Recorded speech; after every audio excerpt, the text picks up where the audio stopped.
Assalamualaikum warahmatullahi wabarakatuh. Halo, ketemu lagi bersama saya Erma Putri Ulanda dengan NIM 202014324 dari kelas 5F mata kuliah bimbingan dan konseling dengan dosen pengampu Miss Endang Surtioni, Magister Pendidikan. Baiklah, sekarang kita ketemu lagi di video pembelajaran yang ke-10. Nah, pada video pembelajaran yang ke-10 ini kita akan membahas tentang pelaksanaan pelayanan bimbingan dan konseling 2. Pelaksanaan pelayanan bimbingan dan konseling yang pertama, beban, tugas, dan tanggung jawab. A. Umum. B. Kejelasan peran profesional. C. Pelaksanaan tugas pelayanan profesional. D. Hal-hal khusus yang perlu diperhatikan. E. Pengembangan kemampuan profesional BK secara berkelanjutan. A. Sebagai pelaksana utama kegiatan pelayanan bimbingan konseling di satuan pendidikan SMP, SMA, SMK, guru BK wajib menguasai spektrum pelayanan pada umumnya, khususnya pelayanan profesional bimbingan dan konseling.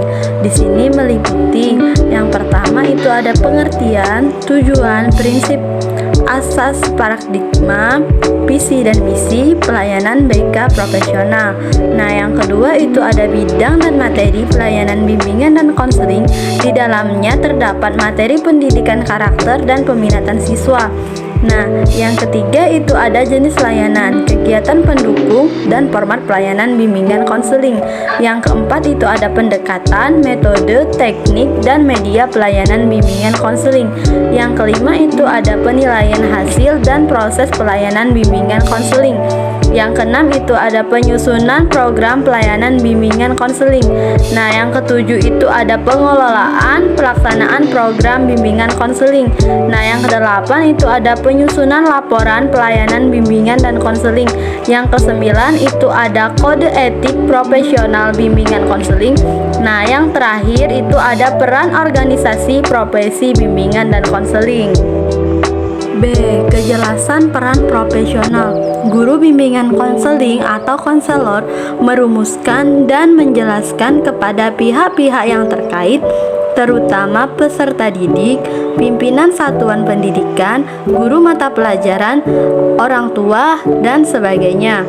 Nah, sejak awal bertugas di satuan pendidikan, guru bimbingan konseling atau konselor merumuskan secara konkret dan jelas tugas dan kewajiban profesionalnya dalam pelayanan bimbingan konseling meliputi.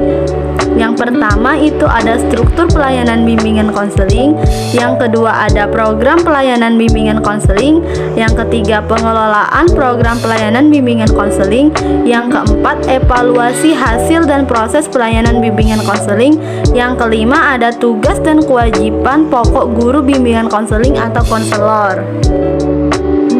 C. Pelaksanaan tugas pelayanan profesional. Guru bimbingan konseling melaksanakan tugas pelayanan BK yang setiap kali dipertanggungjawabkan kepada pemangku kepentingan, terutama kepada satuan pemimpinan, pendidikan, orang tua, dan siswa. Di sini terdapat unsur-unsur pokok dalam tugas pelayanan bimbingan konseling di satuan pendidikan. Yang pertama itu jumlah siswa yang diasuh guru bimbingan dan konseling minimal 150 orang siswa. Yang kedua itu ada program tahunan, semesteran, bulanan, mingguan, dan kegiatan harian pelayanan BK. Program ini disusun berdasarkan kebutuhan siswa. Yang ketiga itu program kegiatan dalam bentuk satlan atau RKL atau satkum atau RKP dan laporannya dalam bentuk lapel prok. Seluruh program kegiatan direncanakan, dilaksanakan, dilaporkan secara tertulis dokumentasi sebagai bukti fisik kinerja guru BK. Yang keempat itu ada volume pelayanan. Pelayanan guru bimbingan konseling terhadap masing-masing siswa yang diasuh sebanyak minimal 10 kali kegiatan layanan bimbingan konseling dalam berbagai jenis layanan setiap semesternya. Nah, yang kelima, jumlah jam pelajaran wajib. Bagi bimbingan konseling guru BK, kegiatan pelayanan BK per minggu ekuivalen dengan jam pembelajaran wajib guru mata pelajaran, yaitu 18 sampai 24 jam pelajaran. Nah, tugas yang mengandung unsur pokok dari kelima poin tersebut merupakan perjanjian kerja yang wajib dilaksanakan secara berkala dan dipertanggungjawabkan kepada pimpinan satuan pendidikan. D. Hal-hal khusus yang perlu dikhawatirkan.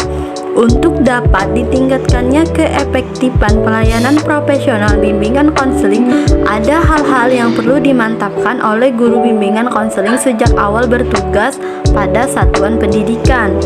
Yang pertama itu ditegakkannya secara penuh asas kerahasiaannya. Yang kedua, tidak memberikan label kepada peserta didik. Yang ketiga, menghindari tindakan laksana polisi sekolah yang semata-mata untuk mencari kesalahan siswa. Yang keempat, tidak membuat atau menyetujui dibuatnya surat persetujuan antara guru bimbingan konseling dan peserta didik. Yang kelima, memantapkan kondisi tempat atau ruang kerja bimbingan dan konseling.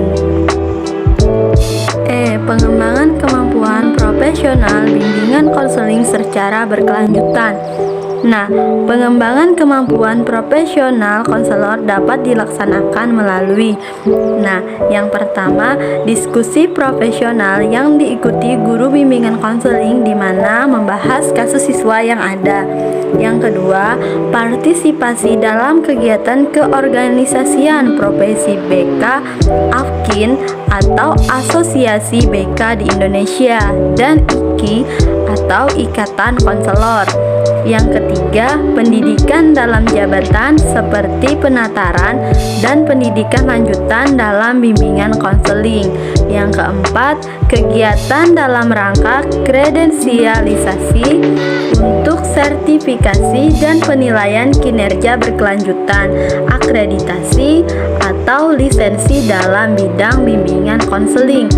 Yang kelima, kegiatan pengawasan kegiatan pelayanan bimbingan konseling di satuan pendidikan, baik yang dilaksanakan secara intern oleh pimpinan satuan pendidikan maupun pengawasan bidang bimbingan konseling. Nah, untuk terlaksananya 5 poin tersebut, guru bimbingan konseling dan konselor harus membicarakannya dengan pimpinan satuan pendidikan dan pihak-pihak lain berkenaan dengan perencanaan, persiapan termasuk pembiayaan, pelaksanaan, dan pelaporannya. Baiklah, itu saja penjelasan pada video pembelajaran yang ke-10 ini. Sampai jumpa pada video pembelajaran yang selanjutnya. Apabila ada salah kata, saya mohon maaf. Kepada Allah saya mohon ampun. Wabillahi taufiq wal hidayah. Wassalamualaikum warahmatullahi wabarakatuh.